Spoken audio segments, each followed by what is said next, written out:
કોંગ્રેસે પણ પ્રહાર કર્યા છે। પૂર્વ ધારાસભ્ય બળદેવજી ઠાકોરે સરકાર પર વાર કરતા જણાવ્યું કે આયુષ્માન કાર્ડ નામથી મોટું કૌભાંડ ચાલે છે। માનીતા ડોક્ટર્સની હોસ્પિટલોના આયુષ્માનમાં સમાવેશ કરવામાં આવ્યા છે। ડોક્ટર સામે કડક કાર્યવાહીના પગલાં લેવા જોઈએ। મફત સેવાના નામે ચાલતા કૌભાંડને બંધ કરવું જોઈએ તાત્કાલિક। તો કોંગ્રેસને પણ હવે વાર કરવાનો વધુ એક મોકો મળી ગયો છે, જ્યાં સરકારી યોજનાઓના નામે ગરીબો પાસેથી અને સરકારી યોજનાઓના નામે સરકાર પાસેથી લાખો પડાવવાના બહાના હેઠળ આ પ્રકારે ઓપરેશન કરવામાં આવે છે। તે મામલે હવે કોંગ્રેસ પણ આકરા મોડમાં છે।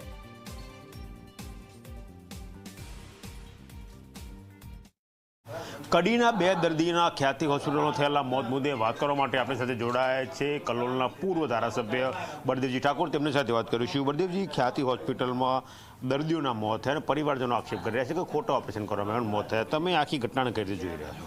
સમગ્ર ઘટના એ દુઃખદ ઘટના છે। કડી તાલુકાના બોરીસના ગામના એક સેનમા સમાજના ભાઈ અને એક બારોટ સમાજના ભાઈનું દુઃખદ અવસાન થયું છે।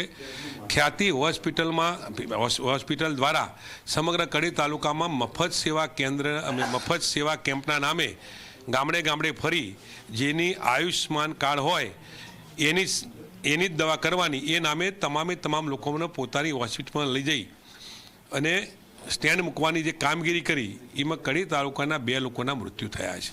હું દુઃખ એ બાબતનું કહીશ કે જેને દુખાતું એ પગમાં અને સ્ટેન્ડ મૂક્યું હૃદયમાં, આ કેટલા બિનજવાબદાર ડૉક્ટરો કહેવાય, બરાબર।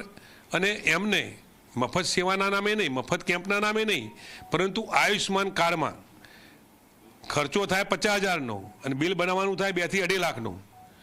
આવી જે આદત પડી ગઈ છે એના કારણે આવા ઇસ્યુ બનતા હોય છે।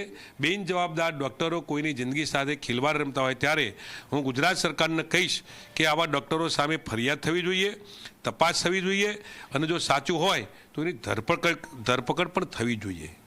શું નેક્સસ ચાલી રહ્યું છે આયુષ્માન કાર્ડ હોસ્પિટલની પરવાનગી વાળું તમે જે કહો છો એ પ્રમાણે? સૌથી મોટામાં મોટું જો કૌભાંડ આરોગ્ય વિભાગનું ચાલતું હોય તો મારી દ્રષ્ટિએ આયુષ્માન કાર્ડનું કૌભાંડ ચાલે છે। એમાં પણ વાલા દવાલાની નીતિ ચાલે છે।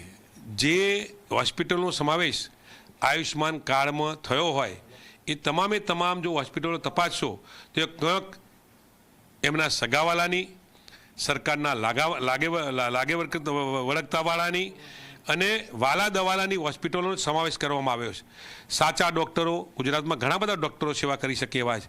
ઘણી બધી હોસ્પિટલો છે કે જ્યાં 50 રૂપિયાની દવા લેવાની તો 50 રૂપિયા જ કપાય, 2,000 રૂપિયાની દવા કરી હોય તો 2,000 રૂપિયા જ કપાય। એવા નિષ્ઠાવાન ડૉક્ટરો ગુજરાતમાં ઘણા બધા છે, પરંતુ જે ડૉક્ટરો લોકોની, દર્દીઓની જિંદગી સાથે ખિલવાડ કરી શકતા હોય, પગમાં દુખાતું હોય, સ્ટેન્ડ મૂકતા હોય હૃદયમાં, એવા ડૉક્ટરો ઓનલી ફોર બિલ બનાવવા માટે સમગ્ર ગુજરાતમાં સૌથી મોટો ભ્રષ્ટાચાર ચાલે છે। આ ભ્રષ્ટાચાર જો બંધ કરવો હોય તો ખરેખર નવેસરથી જે સાચા ડૉક્ટરો હોય એવા ડૉક્ટરોની જ હોસ્પિટલોનો સમાવેશ કરાય।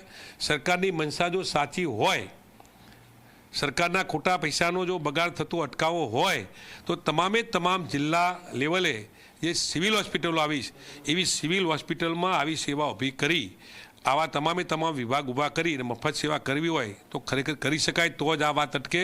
નહીંતર સમગ્ર રાજ્યની અંદર આવી એક ખ્યાતિ નહીં, હજારો ખ્યાતિઓ છે, લોકોની જિંદગીની પડી નથી, ઓનલી ફોર ખ્યાતિ હોસ્પિટલ જેવા ડૉક્ટરોની એના માલિકોની પડી છે। અને ત્યારે હું ચોક્કસ કહીશ કે આવા ખ્યાતિ જેવા બિનજવાબદાર ડૉક્ટરો, એના જેવા બિનજવાબદાર માલિકો, આજ તમે જુઓ તો ખરા 17 જણને દાખલ કર્યા છે। દાખલ કર્યા પછી આ ઇસ્યુ બન્યો છે, એક પણ ડૉક્ટર હાજર નથી, બધા ત્યાંથી ભાગી ગયા છે। જે દર્દીઓએ ડ્રેસ હોસ્પિટલના પહેર્યા હતા એ બદલીને પોતાના ડ્રેસો પહેરાવી દીધા છે, કોઈ જવાબ આપનાર ત્યાં નથી। શું માણસોની કિંમત આટલી જ હોય છે? પૈસાની કિંમત હોય છે? એટલે હું ચોક્કસ કહીશ કે ખરેખર તપાસ થવી જોઈએ, ફરિયાદ દાખલ થવી જોઈએ। છેલ્લો સવાલ, આવડી મોટી ઘટના થઈ અને આરોગ્ય મંત્રી મહારાષ્ટ્રમાં ચૂંટણી પ્રવાસે, મેં તમને કહ્યું કે આવી ઘણી બધી ઘટનાઓ, માણસો મરીની કોઈ આ સરકારના કોઈ જવાબદાર મંત્રીને ચિંતા હોતી નથી। દાખલા તરીકે ગુજરાતમાં ભારતમાં ઘણા બધા કેસો છે, કેટલા લોકો મર્યા, ચૂંટણીની સભાઓ ગજવવાની ચાલુ રાખી છે, ક્યારે પાછા વળી અને તેઓ સ્થળ ઉપર હાજર થયા એવા ગુજરાતમાં આ સરકારમાં અપેક્ષા રાખી શકાય એવી નથી। જો આરોગ્ય મંત્રીની જો જવાબદારી જ હોય તો મહેસાણા જિલ્લાના આરોગ્ય મંત્રી છે, કડી તાલુકાનો બનાવ બન્યો છે એને બધું જ કામ પડી મૂકી આશ્વાસન આપવા માટે, સાચી વાત સાંભળવા માટે, સાચી તપાસ કરવા માટે એ તાત્કાલિક ચૂંટણી સભાઓ છોડી અને મહેસાણા આવી શક્યા હોત, કડી પહોંચી શક્યા હોત, બોલસણા પહોંચી શક્યા હોત, માણસોના મત લેવા માટે અને માણસોની ચિંતા કરવા માટે આ સરકારના મંત્રી હોય એવું મને લાગતું નથી.